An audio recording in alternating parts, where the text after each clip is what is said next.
Good morning. Bonjour tout le monde, bon matin. Au cours des dernières semaines, notre gouvernement a fait une série d'annonces pour lutter contre la production, la distribution et le trafic d'opioïdes synthétiques illégaux comme le fentanyl.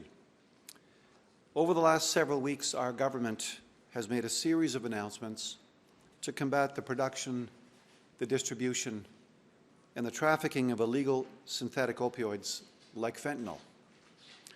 We made the largest investment in Canadian history into Canadian border security with a $1.3 billion investment.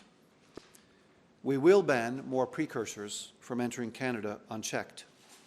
We appointed a fentanyl czar to coordinate between all levels of government, agencies, and law enforcement to tackle the fentanyl crisis, which is ravaging our communities. And today, we're going after the money. Aujourd'hui, nous nous attaquons au financement. This morning, we are announcing that the Government of Canada is listing 7 transnational criminal organizations as terrorist entities under Canada's Criminal Code. Nous annonçons ce matin que le gouvernement du Canada a inscrit 7 organisations criminelles transnationales sur la liste des entités terroristes en vertu du Code pénal canadien. Transnational criminal organizations, including cartels, play a leading role in the production and distribution of fentanyl throughout Canada. To rid Canada of this scourge, our government will ensure law enforcement has every tool available to dismantle and disrupt the operations of these organizations in our communities. Les organisations criminelles transnationales, y compris les cartels, jouent un rôle de premier plan dans la production et la distribution de fentanyl au Canada. These listed entities are organized crime groups that spread fear in local populations by using methods of extreme violence and are known for drug trafficking, human trafficking, and trafficking in illegal guns. The listing of an entity under the Criminal Code follows a rigorous and ongoing process that must meet a legal threshold. Listings are, in fact, based on evidence, intelligence, and the law.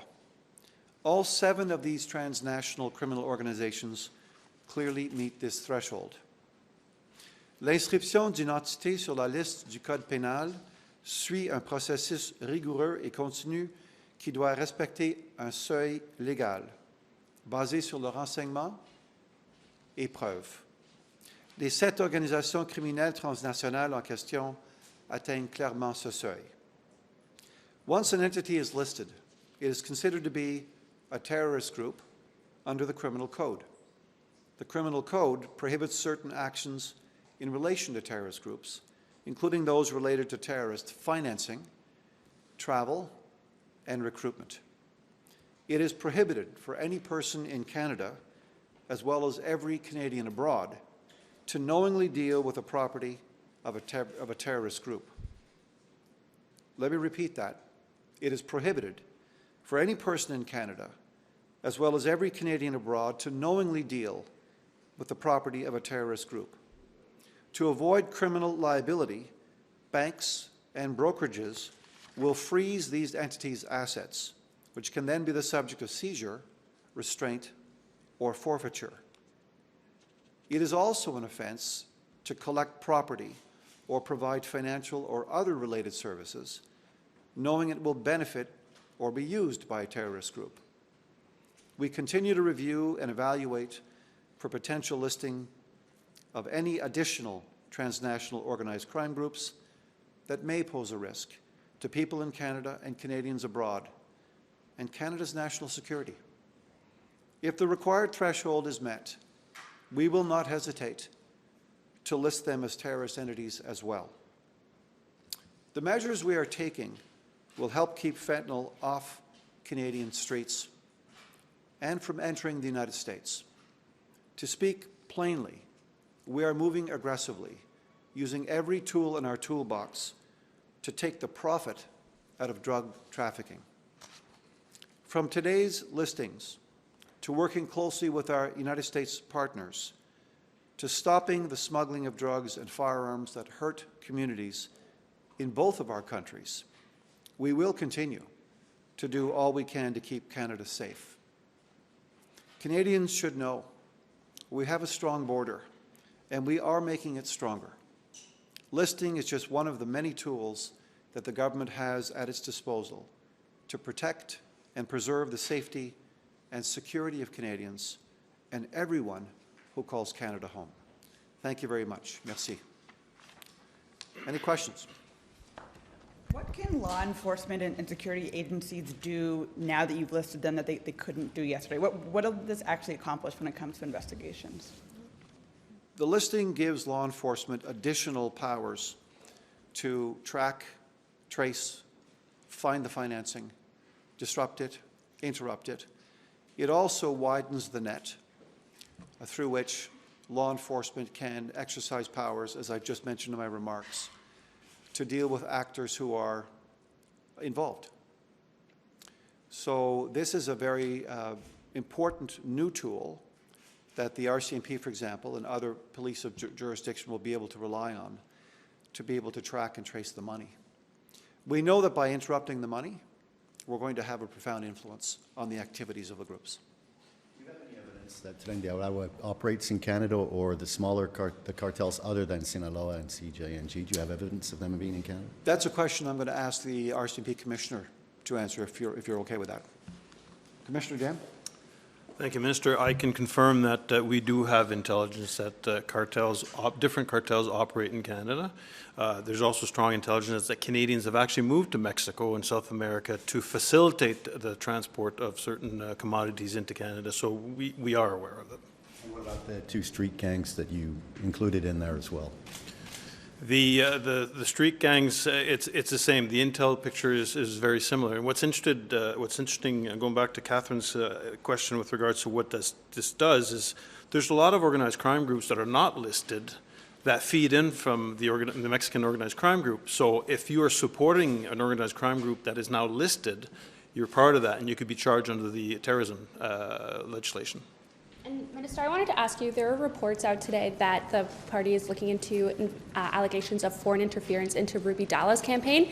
Is that something that has been brought to your attention as Public Safety Minister? No, it's not. I really have no insight or comment on that. That's a question for the Liberal Party of Canada. And has SITE brought anything to your attention about any allegations of foreign interference? Not aware interference? of any of this. I would take that up with the Liberal Party of Canada. And any candidates, has it been brought to your attention? The only thing I've been made aware of is the original, or forgive me, the comments made by SITE. I believe it was last week or 2 weeks ago with respect to one of the candidates. I'm not aware of this. Thank you. You used the phrase, the government used the phrase IMVE, ideologically motivated violent extremism, for quite a while now. And one of the things that used to make a group a candidate for the terror list was an ideological or a political motivation or a religious motivation. These groups don't seem to have that. So are we redefining terrorism now? No, what we're doing today is relying on the work of our expert intelligence and security agencies who monitor the activities of different groups in the Canadian context on an ongoing basis. And on the basis of the evidence, on the basis of the intelligence, and on the basis of the law, as determined in the process that's set out in the Criminal Code, those intelligence and security agencies have given me assurances, and I have relied on it in recommending the listing of these groups under the Criminal Code. Why would this not apply? I would say that the definition of IMV or other actors in this space hasn't changed. I would say that this is a specific decision around listing that reflects the seriousness of the disruption that these groups exercise in Canadian communities. These are ruthless, transnational criminal organizations. And so as a result of their advice to me, we've proceeded with the listing. The same could be said, though, of groups like the Hells Angels, the Italian Mafia, the Ndrangheta. They don't seem to be on the list. I would say to you that our expert intelligence and security organizations are monitoring these things on an ongoing basis. And if they have additional information they want to impart to me, we would be pleased to receive it. The Americans seem to put similar cartels on a similar list today. Was this done in coordination with the Americans? Canada is a sovereign and independent country.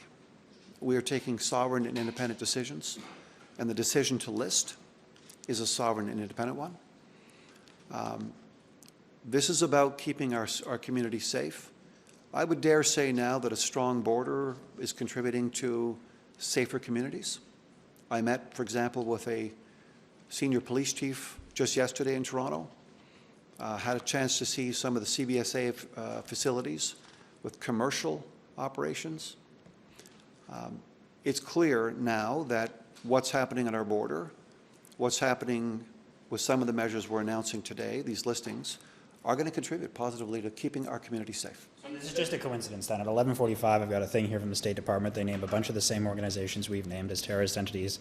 This is just a surprise that we're both doing the same thing at the You're same time? bringing that to my attention for the first time. I wasn't aware they were listing at 11:45. We're moving forward. We're doing what we have to do. And President Trump today referred to Let me Canada. just also say this. We can't tackle these challenges unless we tackle them together. Right? This is part and parcel of our border plan.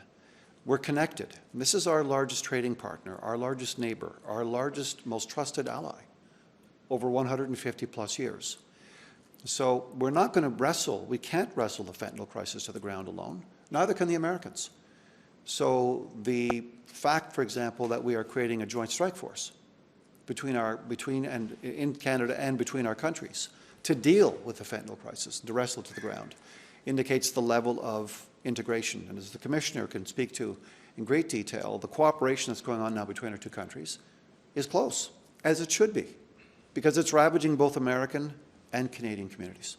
President Trump today referred to Canada again as the 51st state and called the Prime Minister, Governor Trudeau, when he was tweeting about tonight's hockey game. Does that kind of rhetoric make it difficult when you're talking about having this cooperation? Sounds like President Trump's worried about the outcome of the hockey game tonight.